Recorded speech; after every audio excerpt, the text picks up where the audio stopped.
to setting up for Facebook Live.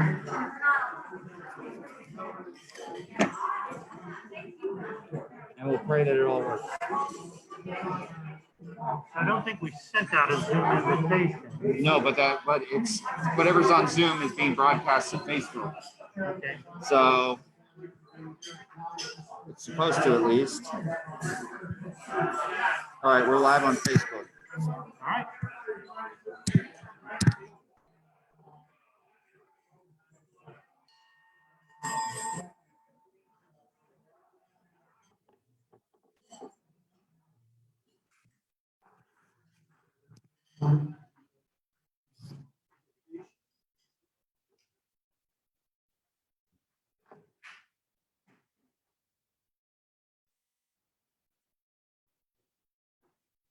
Good afternoon, and welcome to the greatest Rotary Club in the world. As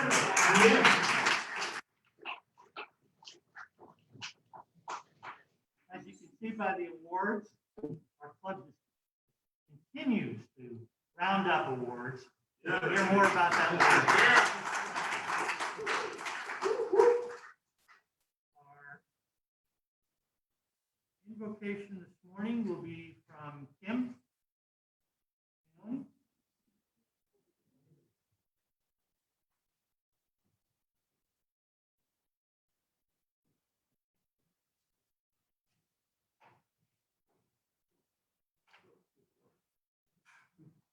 Okay. Dear Heavenly Father, I want to take this time to thank you for all the blessings that you bestowed upon us. Thank you for keeping us and our families safe during this time of the pandemic. I'm grateful for the camaraderie and the friendships that we've allowed to foster through our Rotary Club here locally and globally. And pray that you'll grant us the wisdom to lead the best lives, be the best friends, be the best families that we can be to one another.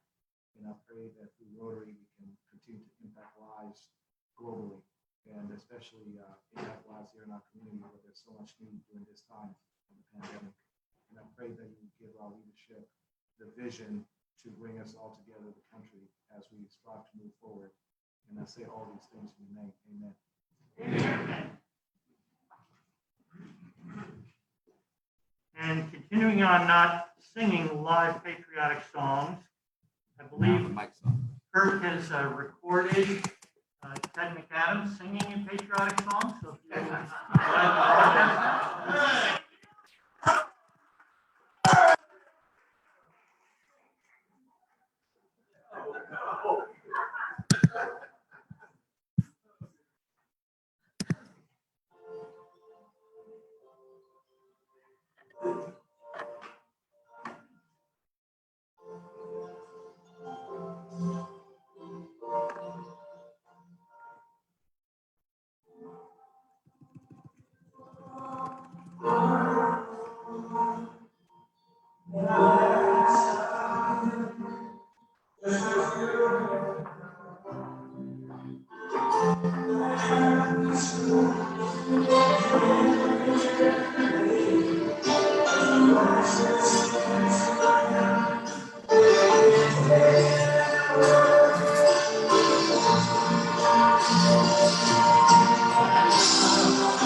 Thank you, Ted, for that excellent lead.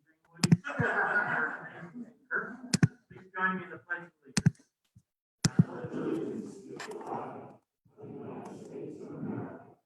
Thank you.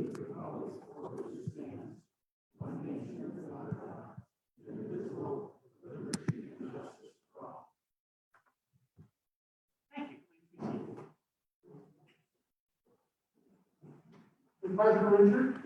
We have Jenna Velasco watching live, as well as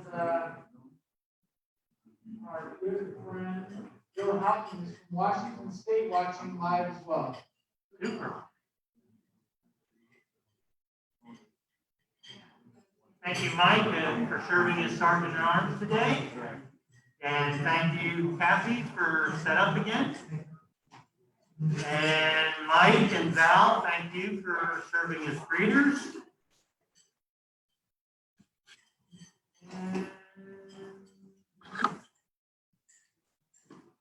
Jenna, as you're watching on Facebook and you're serving as our scribe, we appreciate that.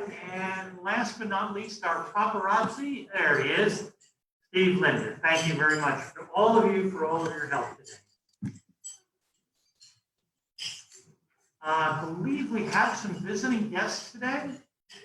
Tony, if you'd like to introduce the guests that you brought. Well, we have today for the second visit, Krista Nicholas. She joins the second time. She's a prospective new member. And then nonetheless.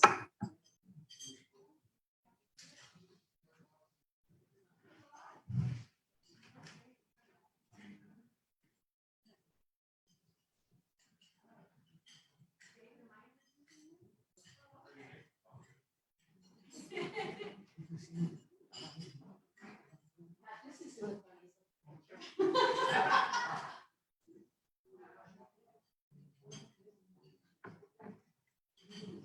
All right, David Mackey, Paul Mackey's son. We're trying to get him to come to the meetings. He just comes every once in a while, and then the money in the raffle is like 10,000. So he'll be coming. Oh, David. Thank you. Are there any other guests or visiting Rotarians that we missed? In that case, can we have a big round of applause for our guests?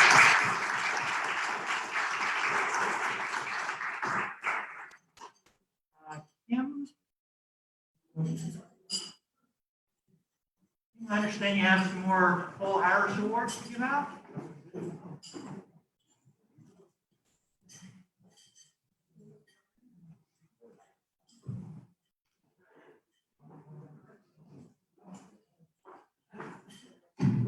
Hi, fellow Rotarians and guests. So today, this morning, we recognize our fellow members who have attained a Paul Harris status. And for those of you who are new or visitors, Paul Harris is a recognition aside for Rotarians who have made a contribution of at least $1,000 to Rotary International Foundation.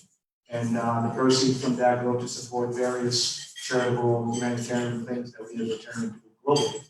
So with that, today I want to recognize Val Hadley, if you can come up, please, sir, for Paul Harris Crew.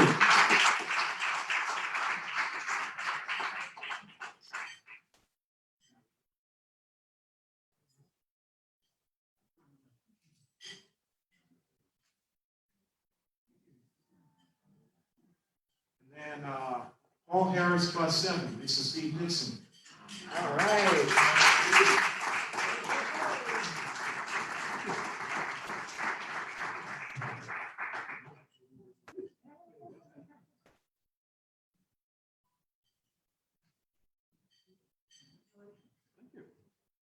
Thank you, everybody. Thank you. is the first meeting of the month, so we have a birthday table, and it appears we're going to be able to raise quite a bit of money in fines for people sitting at the birthday table. But first, let's recognize the people who do belong at the birthday table.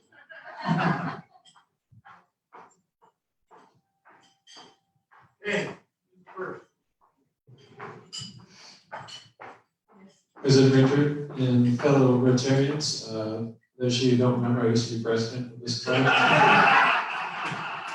I've been a member for quite some time. I joined in '96 and really love the club and had great memories.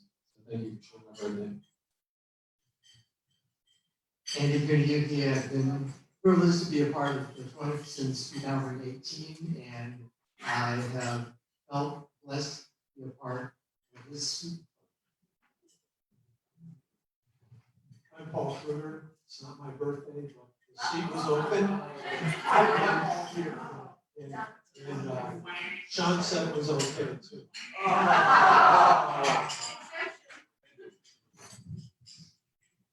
Dave Thorson, not my birthday either, but my birthday is in April. If you do the math, August would be an important month. So please don't find me.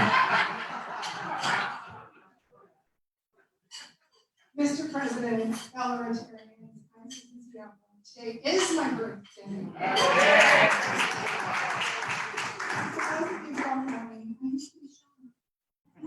Thank you for.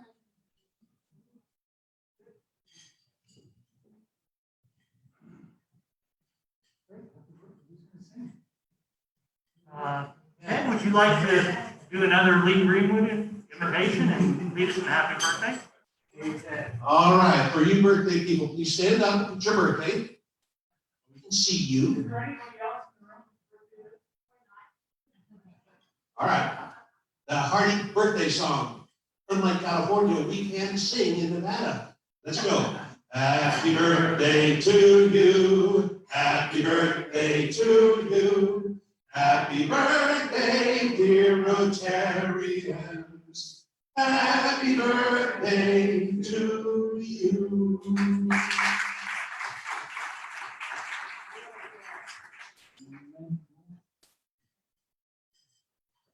President Richard, we have a few more people watching Club today online.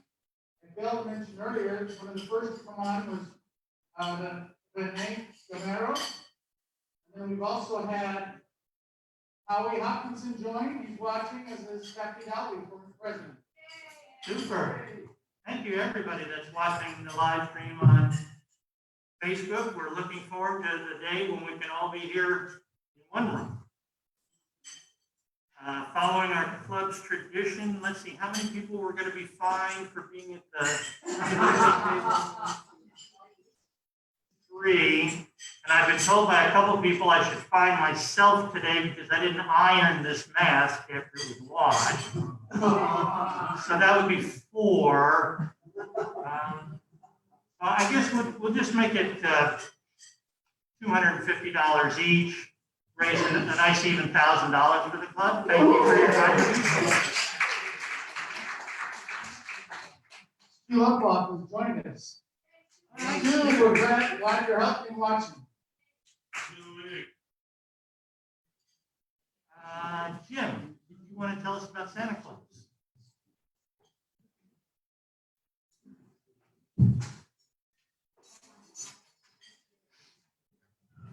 So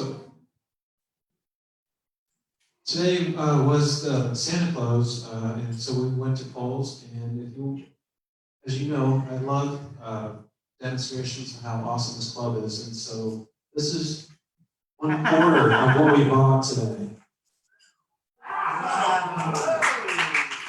So it was a great time. Project 150 is able to come there with a truck, and we bought a bunch of really nice clothes for the kiddos, and I'm super happy that we're able to do this project this year. I really was concerned that it wasn't going to happen, but it didn't happen. So thank you all for your generous support. Special thank you to Howie Hopkinson, who also got $5,000 from his charitable trust donated. So we had a $10,000 buy today. Thank you all.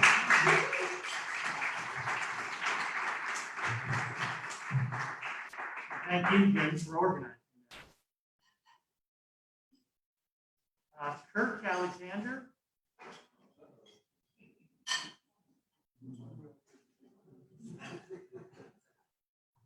I think you wanted to tell us something about a bookmaking ring or something of that sort? All right, so this morning we were out at Walter Lawn and we were greeted by Principal Painter for the delivery of our books that were purchased with the Leffer grant. Books are in my hand. There were 700 of them in boxes, and so we took them out of SUV, put them on a dolly, and there were a number of people at the school, which was quite surprising. But the author of the books, some of the books, not all of them, happened to be Katie Decker. So she was there, and what we learned is that schools are really in a state of flux. They don't really know what's going to happen or how they're going to start this year. They're kind of trying to figure that out now. So over the next couple of weeks, they've got to have an idea. At this point, they're starting to put packets together for each of the students, delivered curbside. And then there'll be a lot of online remote type of learning that will span from grades 1 to 5. So far, there seems to be a sense of direction. We just don't know what it is. It's kind of weird. It's kind of like with the time zone. Anyway, thank you, Richard. I just wanted to let you guys know. I'm relieved to hear that it had nothing to do with illegal bookmaking. We want to take the microphone over to past President Jackie, who has an announcement about actually 2 announcements, I believe. So nice to have the microphone back. Ooh, I missed it. I know, don't call me Russ. Okay, just recently we received the contribution summary from Rotary International, and I'm proud to announce that our zone, which consists of Zone 26, Arizona, California, Colorado, Hawaii, New Mexico, Nevada, and Texas, was number 2 in the entire world for contributions to Rotary International. So I thank you all very much for your contributions. We were number 5 for the annual fund. We were number 2 in the Polio Plus Fund. We were number 1 in the endowment fund, and number 1 in other funds, which are global grants and things like that. Also, for the actual fundraising of my year over the previous year, in total contributions, and I want to thank you all specifically because, you know, we had a challenging year. And a lot of people had to go on leave, they had to stop some of their contributions, but we still increased total contributions in the zone from 2019-20 over 2018-2019 by almost 41%.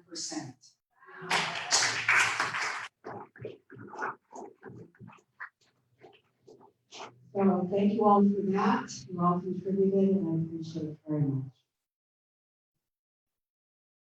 Thank you for that good news. Very good news. Okay. Everyone told me you're going to live the luxury life of a past president. Not. Okay, not only have 3 projects going, and one I've got going right now. I was contacted by the Secretary of the Environmental Sustainability Rotary Action Group about 3 weeks ago.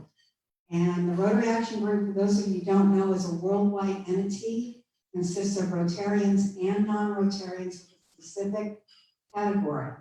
And this one is environmental sustainability, and you probably all know that Rotary International has added that as a 7th focus.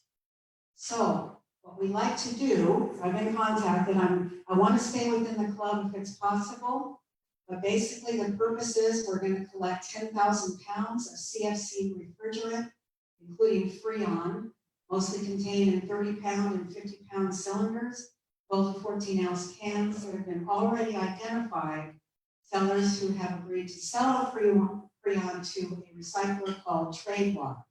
So this has all been negotiated. We're one of the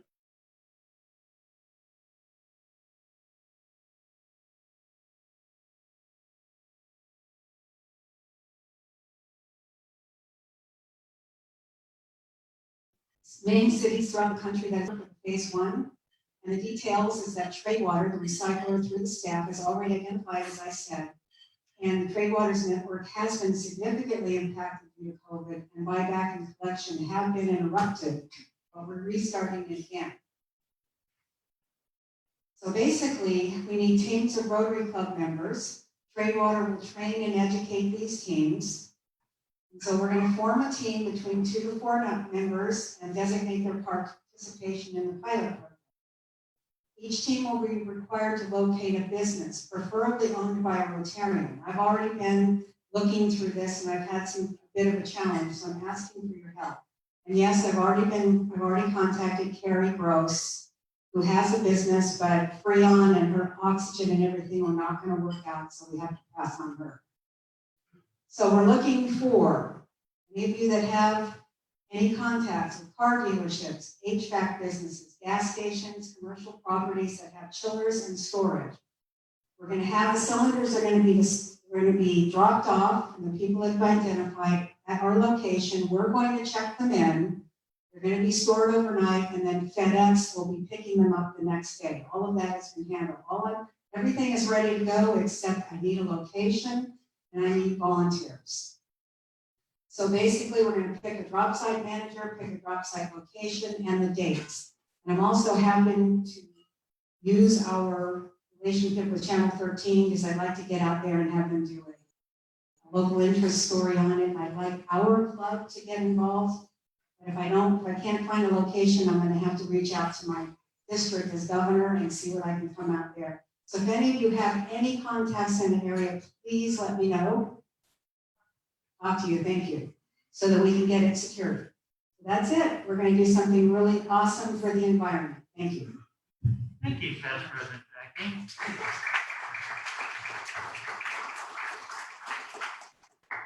I believe a draft copy of the roster is making its way around the room. If you didn't receive it yet, please make it a point to find it before you leave today. If your information is correct, please indicate that on the draft copies. We know that yours does not need updating. If you're one of the people, and I don't think I see anybody here, who is currently a big white empty box on the roster page, we need your photograph. So please send us in a photograph or come to a meeting if possible, and Steve Linder will take your photograph to the roster. Our intention is to have the roster out quickly this year so that it's more useful for all of our members. You also should have received an email from Sean this morning with an electronic copy of the draft roster attached to it. So even if you're not here, but you're listening on Facebook, take a look at your roster entry on Sean's email this morning, and if it needs updating, please let us know. A number of you, when you came in today, congratulated me on all these awards that we've won for the best Rotary Club in the world with the best looking president, but I'm sorry to say that's not what they are. So Aaron, would you come up and explain to us what all these awards are?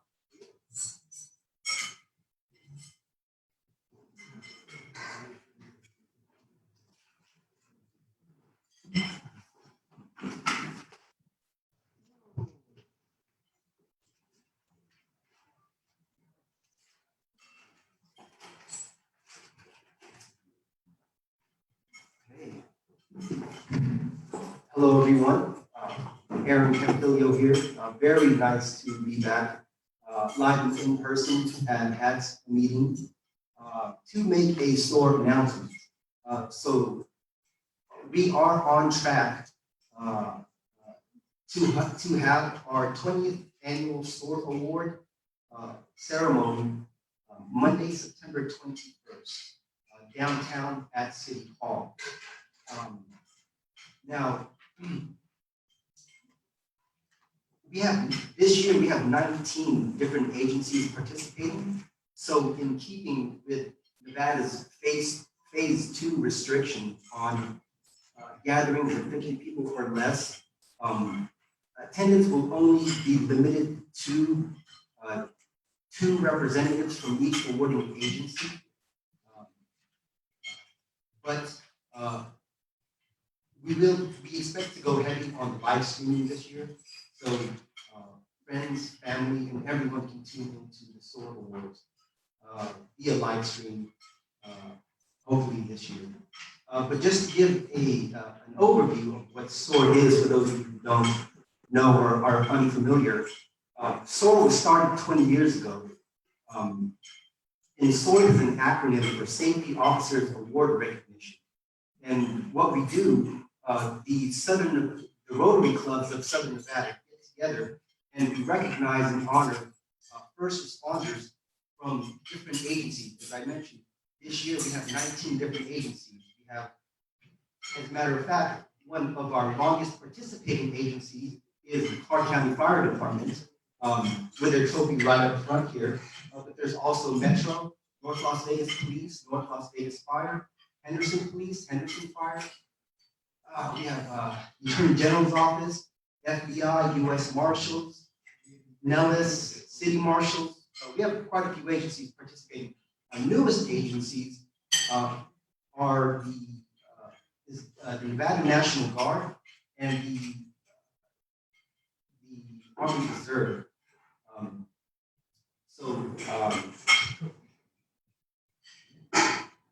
So in sum, that's pretty much it. Please keep your ear out for any more updates on SOAR. September 21st, Monday this year, downtown City Hall from 9 to 10 a.m.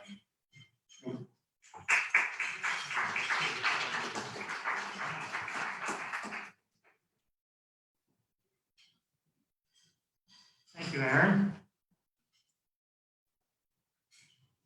You should also have received an email within the last few days from Sean, addressed to everyone in the club, asking if you have any tech capabilities or aspirations to be a tech person, to help out Captain Kirk and Stu Lipoff, who've been carrying the load for us in terms of getting us up on Facebook and hopefully adding in a Zoom component in the near future. I checked with Metro. We were trying to get Captain Kirk arrested so that he wouldn't be able to leave the jurisdiction on vacation, but unfortunately, that's not working. I can break out of anything. So we are somewhat critically in need of someone to take Kirk's place in 2 weeks. If you ever wanted to be a TV or radio star, here's your chance to break into broadcasting. And please give that some serious thought. The raffle drawing today, the first raffle ticket is 8138 582. All right, Steve.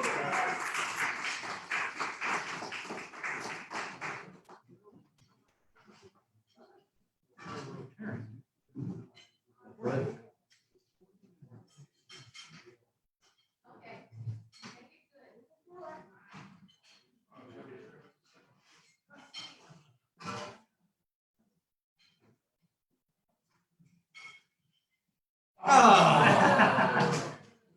Well, I believe Sean has a consolation prize for you.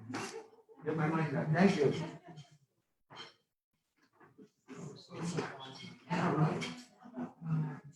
And the second raffle ticket for the Lowry's Bucks would be 8138 495.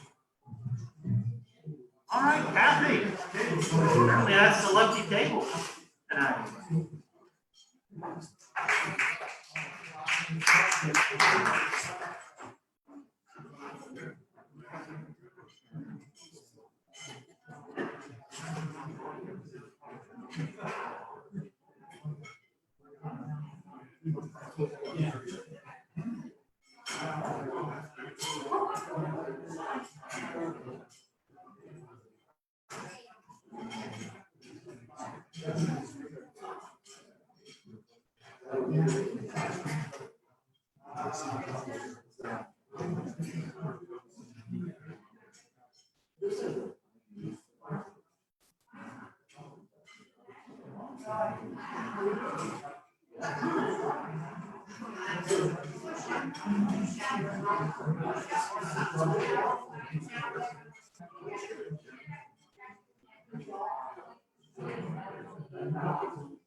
Good afternoon, fellow Rotarians.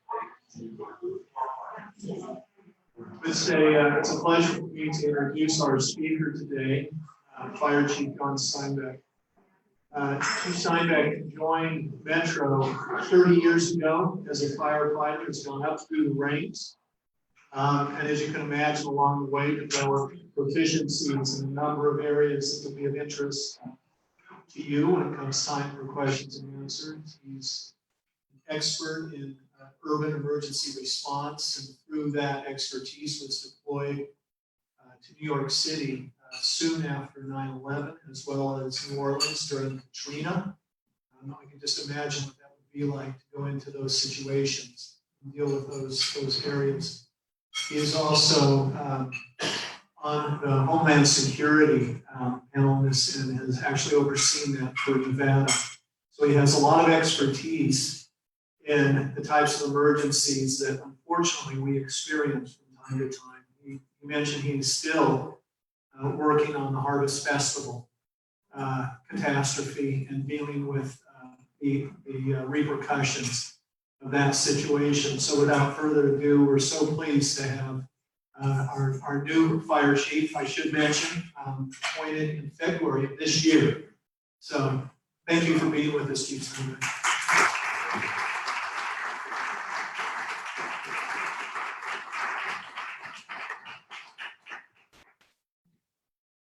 Thank you for having me. I had the pleasure of being here a few years ago, and it was a really nice experience. Maybe a few of you might remember that. But I think this is just an excellent organization, so I was excited to be invited back. So I really appreciate it.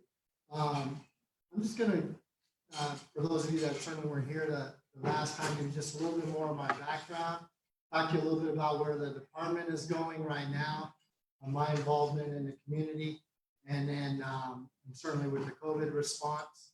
And then I'd really like to just answer questions. I think that would be the best use of our time, of course. But as mentioned, I started with the department in 1990 and worked my way up through the ranks. Urban search and rescue was always my passion. And so that's really in the structural collapse and confined space type high angle rescues. I did that for many years here locally, and then of course part of a national team that also responded to those types of emergencies.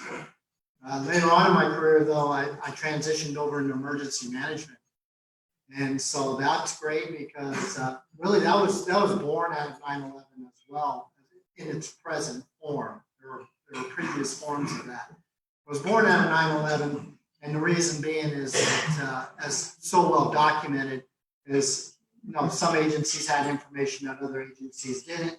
Not only before 9/11 that could have assisted in the stopping of the horrible incident, but also in the response portion of it, and which played through all the way to the recovery. So that was an early interest of mine, and that's where I developed into eventually becoming the emergency manager in 2014 of Clark County. As of today, I'm still the emergency manager, along with being the new fire chief as of February 6th. So really that did bring us into the most significant incident that we'd had in many years in this valley, back until previous till the MGM fire, of course. But the highest loss of life was the Harvest Musical Festival. And so previous to that, it was a lot of work in that emergency management role of trying to fix a lot of the issues that we had seen at other mass shootings, certainly on the police and the fire response, and trying to make sure that we get those victims out of there as quickly as possible, utilizing the strengths of both agencies that hadn't been utilized nationally, and we had seen in places like Colorado and Florida and some other certainly tragic areas. So we worked very hard on that response. I think that did bear fruit. Don't get me wrong, that was a chaotic scene, horrible scene, but I think that the preparation for that saved lives, and then it gets to the larger community response. So working into the hospitals, all of the social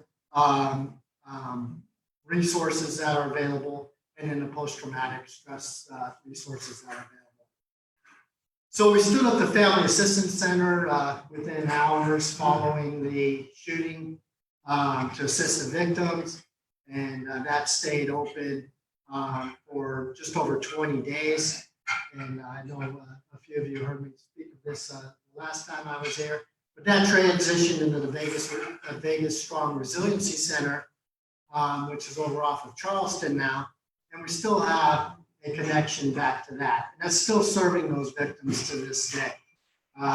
If you look back to even like Boston, we don't know exactly how long the services are needed for victims of an event like that, but we wanted to make sure that they're still available as long as the person needs it, because no matter what the traumatic event is, even to this day, 9/11, I still get some correspondence back from the organization that was formed for the responders to there.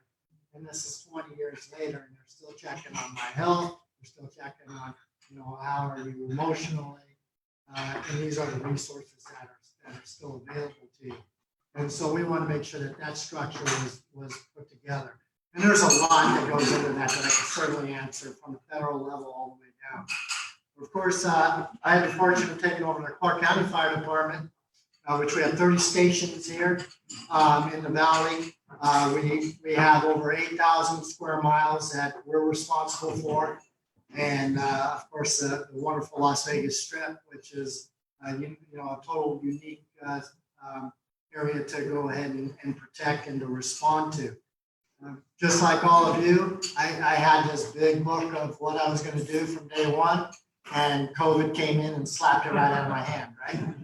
And so that's been put on hold. I've accomplished almost nothing that I had in that book starting from February because I was coming into a robust economy that was growing. Our special events was our main concern.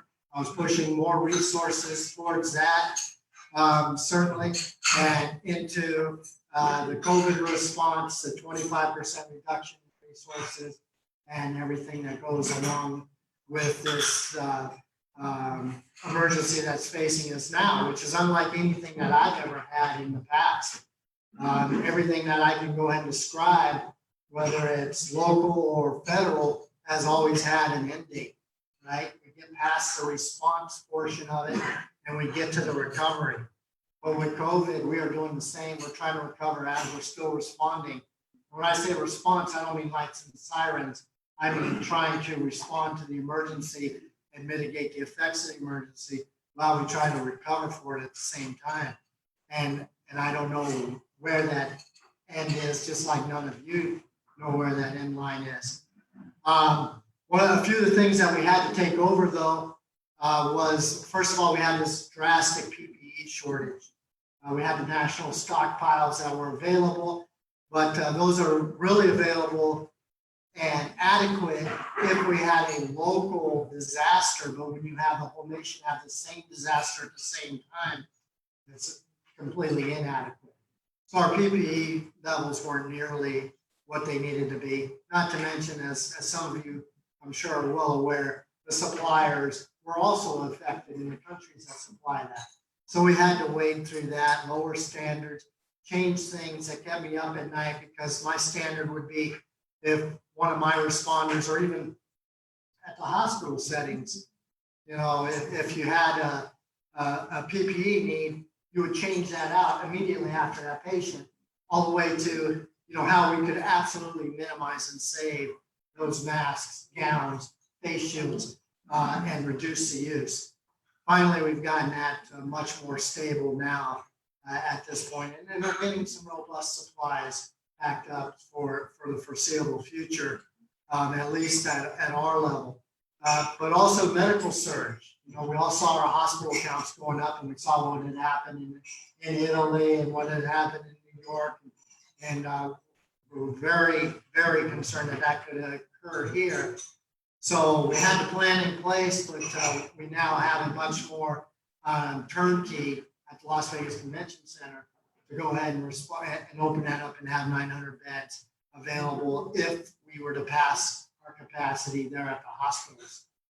And then, of course, we went from having the ability to test maybe 40 people a day for COVID-19 to being able to test thousands a day now, but you have to put in the infrastructure to do that. So my department, we've opened up 2 community-based testing sites that we work with UMC. One now is at Cashman Field. It's moved a couple times. And so is the one at UNLV, which is available. And we do, we can push it to whatever the lab can do that day. But we normally can get about 3,000 to 4,000 tests a day out of those sites. And we have a lot of people that are signed up way past that capacity. So once the lab capacity increases, our collection will increase. And so, along with that is, the target hazards that we might have, the vulnerable populations, pushing strike teams over to that, organizing everybody that needs to be involved in that, whether it's social services, the health district, the medics that we have taken and changed their criteria and allowed them to now start doing testing and collecting, where before that just wasn't a function and that was only a nurse's function. And everything that we've had to fluctuate and change for crisis standard of care for this current emergency is in place.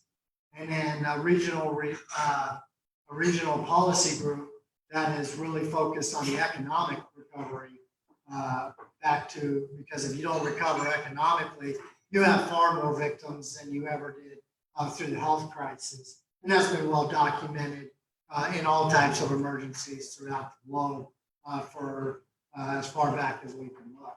So that's kind of been what I do. And of course, what's almost just a blip on the screen for me right now is that last month was one of our busiest structure fire months that we've had in 10 years, right? And so with that, that's our normal day of business, but that's just a testament to the incredible men and women that work for my department that are really taking care of that while I'm dealing with so much more that's kind of non-traditional for the fire department. And so that's one long sentence. And I would love to take any questions or anything that any of your membership might have. And please. Yes, sir. Right here in the red. Right here in the red. Oh, you're supposed to get my. Oh, I'm sorry. Sorry. Testing. Congratulations, Chief. Well done. I know a lot of emergency response organizations in the country are suffering because of the revenues are down. How are you affected in Clark County by the revenue issue that exists in our state? Yeah, so we're not immune to that by any means, and we wouldn't want to be. We try to move by example. So if our communities are and has a revenue shortage, we're going to go ahead and still provide for public safety. We're going to adjust our business model to meet that, and that's what we had to do. The only fortunate thing that I can say from the COVID response was back in February into March, when we had the early shutdown, is I had a reduction in demand of service early on, right? 25% across the board. And that's because people were staying home. And a lot of the normal things that will call us out, everything from our tourists that's partying too hard, right? That's a big call for us.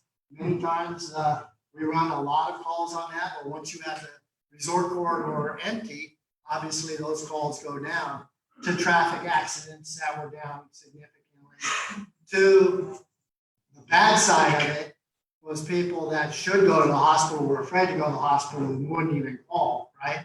But because we did identify that we had that reduction in service, I reduced the number of units and reduced the amount of overtime immediately to kind of fit for that economic financial cut that we knew was coming. And then we saw that, and so basically this year I need to get about 11% out of my budget, and that's the bulk of the way that I've been able to do that. However, I just mentioned what happened last month. That my calls of service, certainly on the fire side, had gone back up. Well, my calls of service on the EMS side have also gone back up, and I'm within a few calls a month of last year at the same time. So we're doing that with currently 6 less units than we would have done last year. Of course, that's more calls of service for those individuals.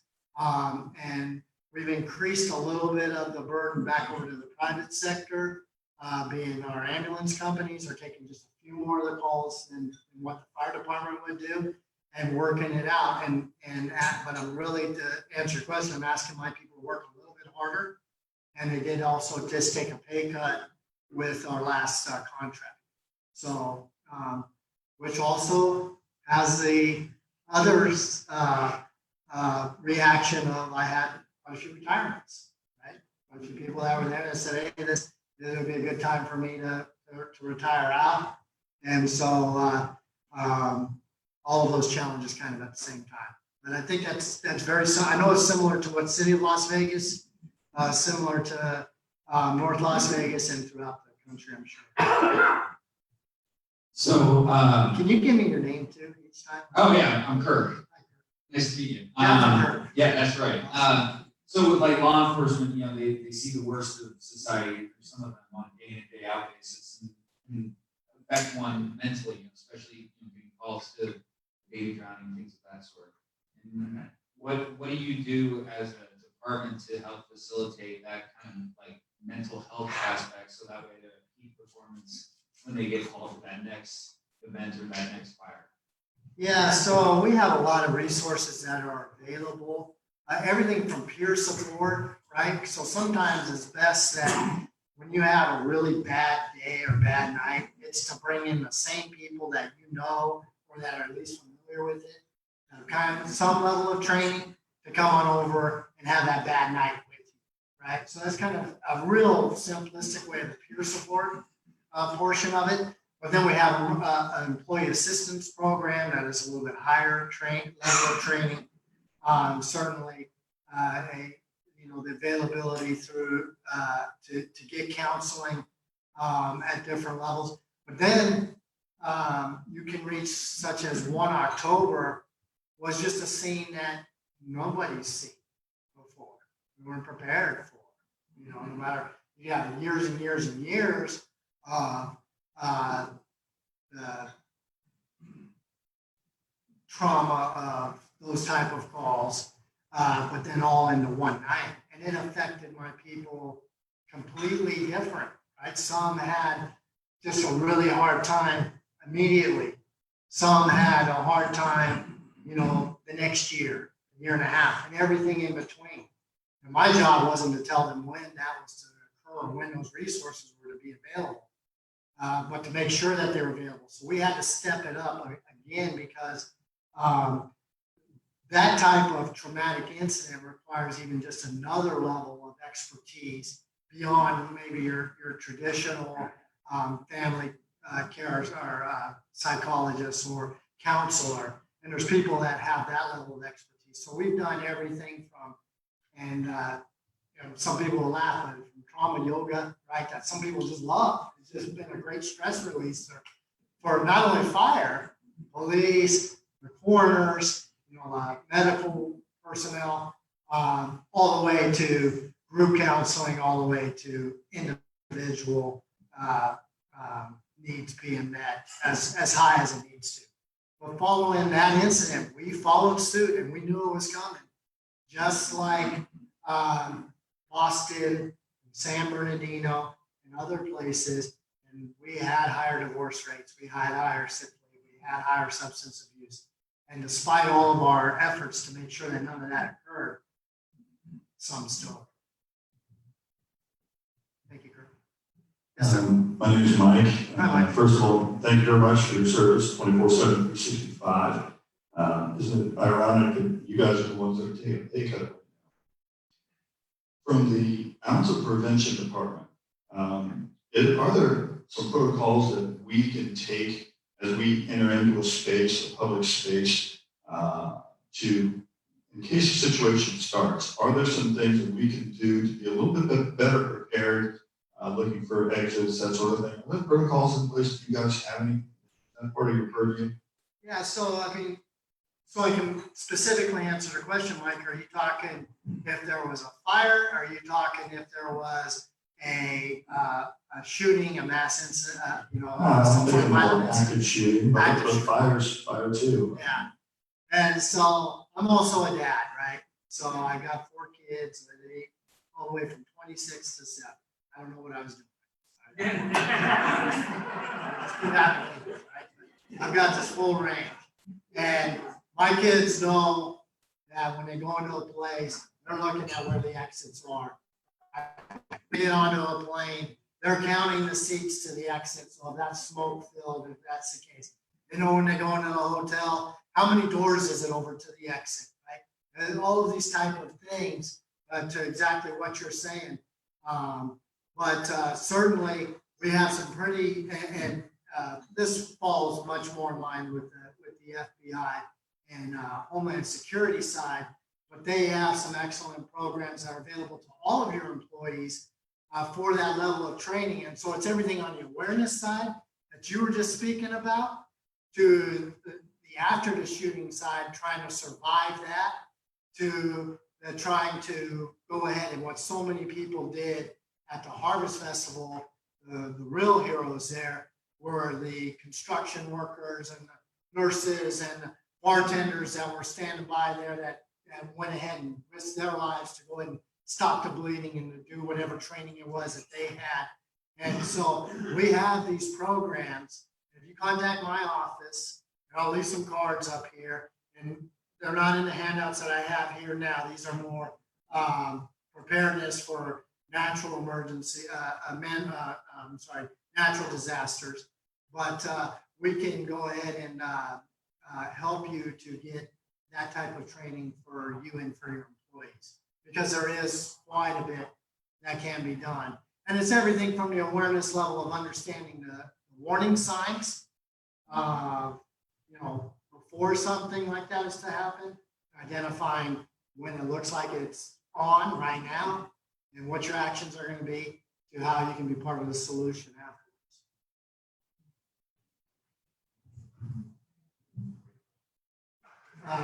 I got one there in the back and then right here. Thank you, Aaron from Julio. Hi, Aaron. Hello. I had a question. You mentioned that in the beginning of this pandemic, you were able to test 40 people a day. Now we're into the thousands, and I still don't know if that's accurate or sufficient. But recently there was talks over on the East Midwest somewhere.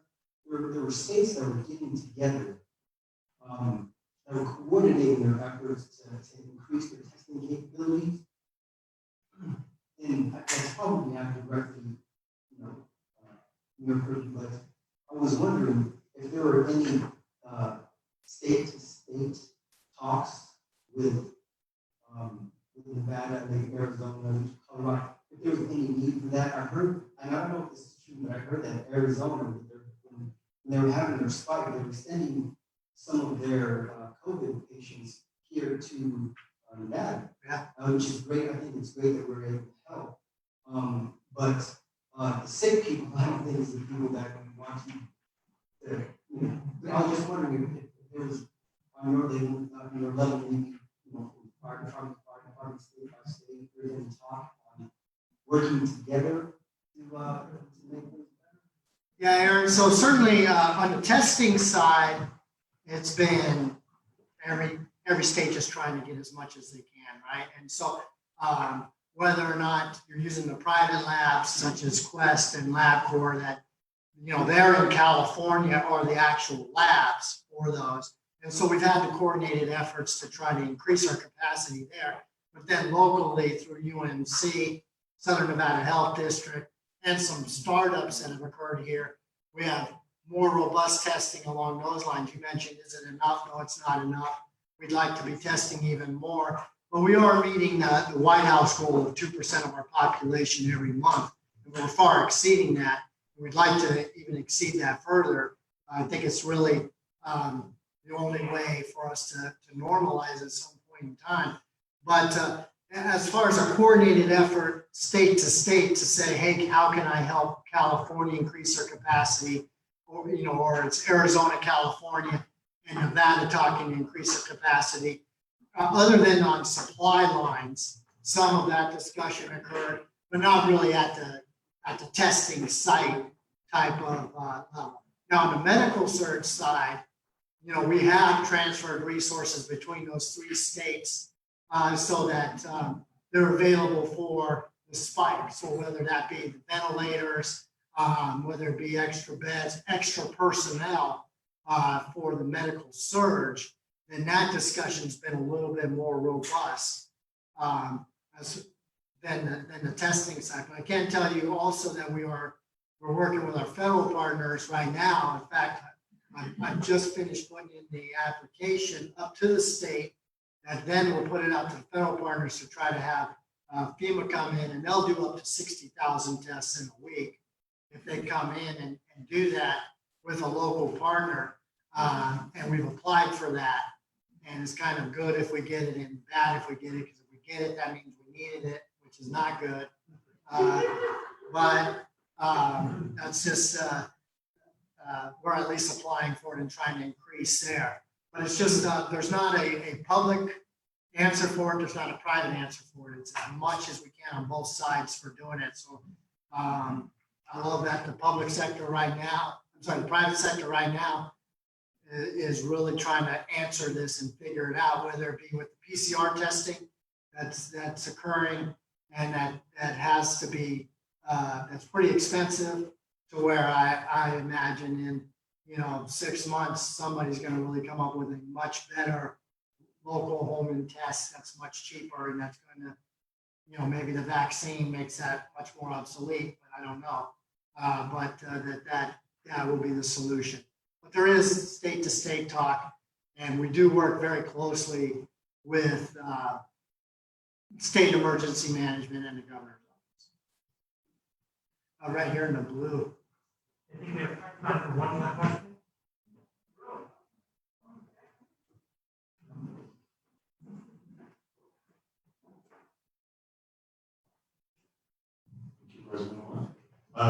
My name's David. I'm just curious, our club works with 4 different at-risk elementary schools. I'm wondering if the fire department has any programs for that age kid to help them get interested in your area of service. Yeah. Oh, so you're talking, is there a way for recruitment, like early recruitment, like like pique their interest to sometime become a firefighter? Yes, absolutely. So I'll leave you a card. We always are trying to prepare the next generation, whether it be at the fire department as far as being a responder, all the way to our inspections, all the way to the people that work in our dispatch. And we want that to begin early in the schools, and pique that interest early and carry it through if that's the job that they want. So I'd love to work on that, and we do.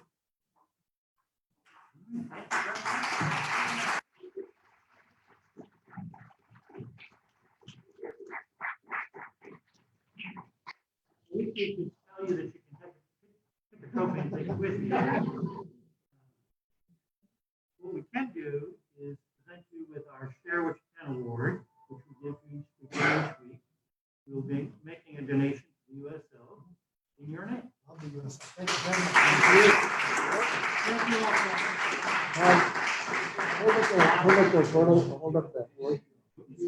There we go. There we go. Okay, good. Thank you. Thank you. Appreciate it.